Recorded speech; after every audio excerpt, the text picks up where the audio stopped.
Congratulations on your termination at last, Mr. Incompetent. I was blindsided by the sudden bleak announcement from my new boss.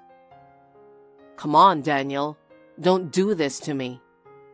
For someone like me who had dedicated years to this company, the word termination wasn't easy to swallow. My name is Louie, 60 years old. I have a family, a wife and an adult daughter, making us a family of 3. I've dedicated close to 40 years to the same company. A few months ago, it was acquired by a major corporation. It originally dealt with leasing products, but with the acquisition, everything from our work methods to our products has drastically changed. I used to hold the position of department manager, but after the acquisition, I was demoted to assistant manager. The new manager is a guy named Daniel, who came from the company that bought us out. He is considerably younger than me, around 45 years old. They say he's good at his job, but he's snarky and always comes at you with something. On top of that, he studied in Italy or something and loves throwing around Italian words. Darn it, Louie! How much time are you wasting on such an easy task? There's no need for you to go directly to the client. This could easily be handled via email. Use your head and get to work, you loser! At my age, I never imagined I'd see the day when I'd be spoken to like this, let alone yelled at. Not too long ago, I was the one sitting in the chair where he sits, now unleashing commands. Losing that pride stings, especially being looked at with pitiful eyes by my colleagues. I've been gritting my teeth and enduring. Hey, are you listening?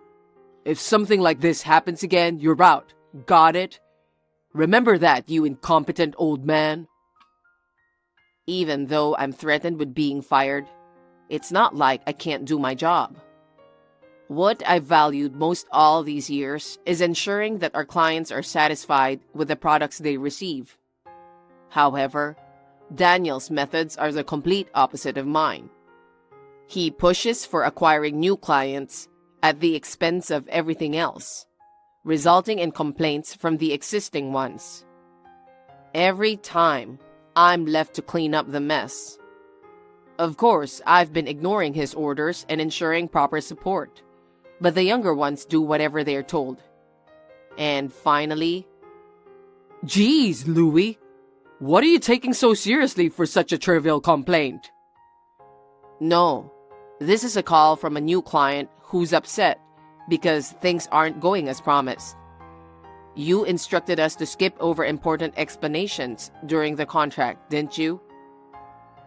You just need to tell them to go through the brochure before signing the contract. It's their fault for not reading it properly. I can't stay silent in the face of such carelessness. But that's far from sincere. Before I finish my sentence... Darn it! I said there won't be a next time, right? Congratulations on your termination, Mr. Incompetent. Congratulazioni. Get your things and get out. By this point, I've lost my cool and all sense of judgment. Just as I'm told, I pack up my stuff and walk out of the office. The next day, Daniel calls me in a panic as cancellation requests from the clients keep pouring in. But why should I pick up? As I ignore his calls, to my surprise, he shows up at my house. He pounds on the door so loudly that I worry it might disturb the neighbors and reluctantly open it. Hey you better explain. The clients that you were handling are canceling left and right. What have you done? Well, of course I got fired, so I just informed them that their contract would change. Why the heck would you personally tell them you're leaving? You could have handled it with an email. No, it's not that simple. Many of them have been under contract with us for so long. If I don't tell them who the next person in charge will be and how they'll be treated, they feel uneasy. So, why are they all terminating the contracts then? Many of our long-standing clients are older folks. They're uneasy about the change, especially going from phone or face-to-face support to just emails. Plus, the biggest concern is a change in contact person. So I've straightforwardly told them that you're a scumbag who cares more about short-term profits and that whoever takes over the accounts will just do whatever you say. I can't be dishonest, you know. You intentionally messed it all up. I continue speaking while keeping some distance from him, who's ready to pounce on me. I have not. I made sure to refer our clients to reliable competitors. Why the heck did you do that? You've got some nerve.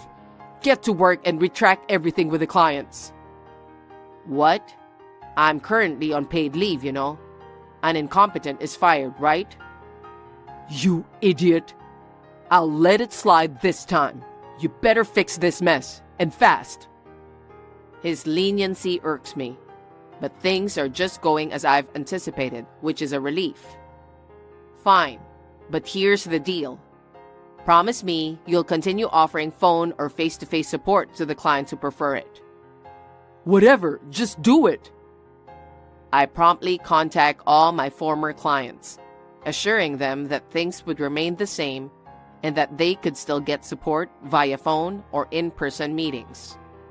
Somehow, I managed to convince all of them to stay with us instead of switching to another company. Just between you and me, calling Daniel a scumbag and claiming I recommended other companies is a flat-out lie. I've always made it a point to meet with my clients regularly, and some of them were close enough that we can even share jokes and personal stories.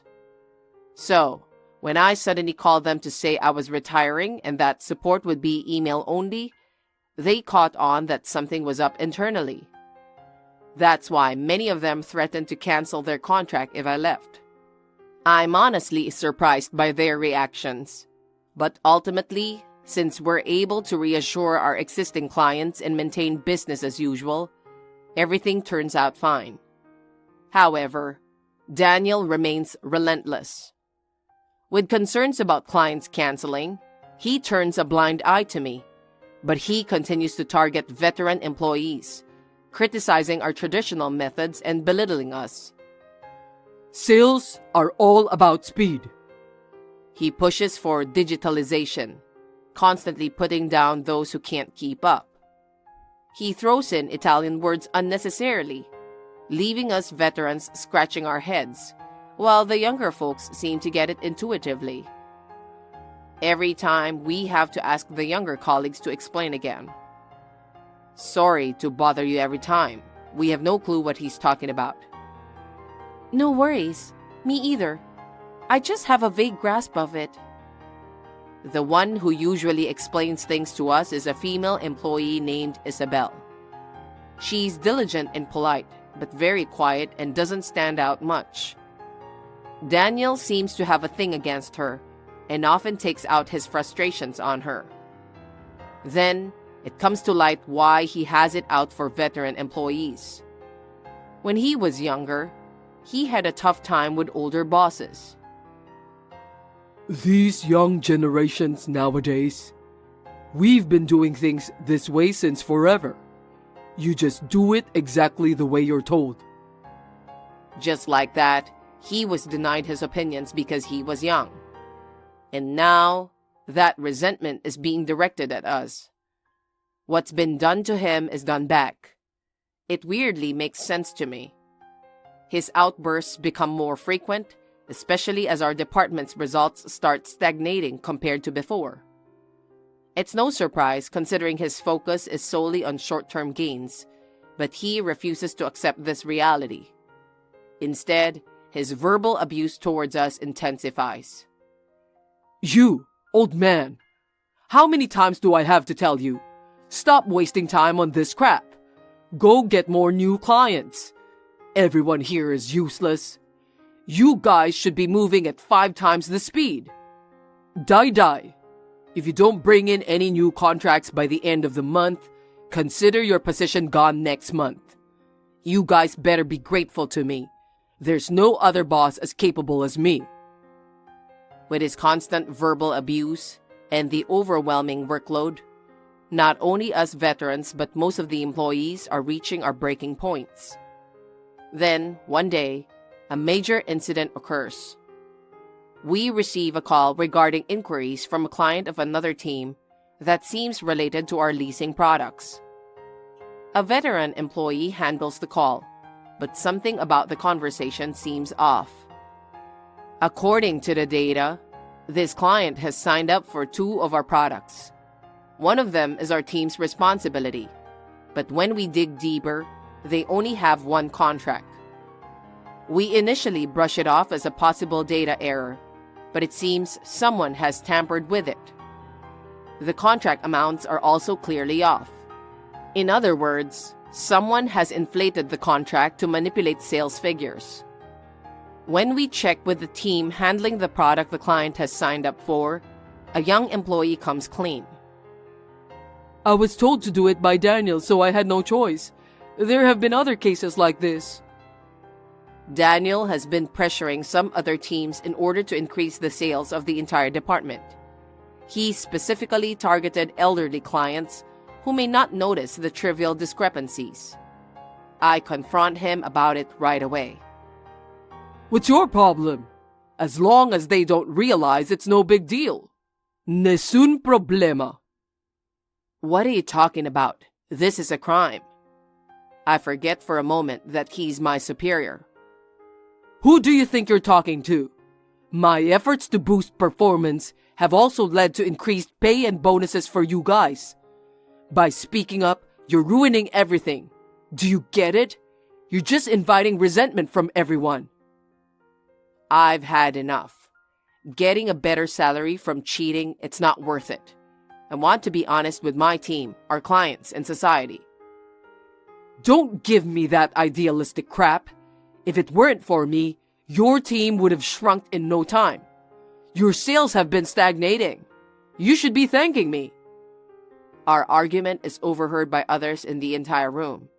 They're giving us cold stares, seeming exhausted. This incident prompts me to take action. I rally veteran employees and, through the labor union, accuse Daniel of fraud, verbal abuse, imposing quotas, and excessive workload. Some employees involved in the fraud don't agree with the accusation, but most support it.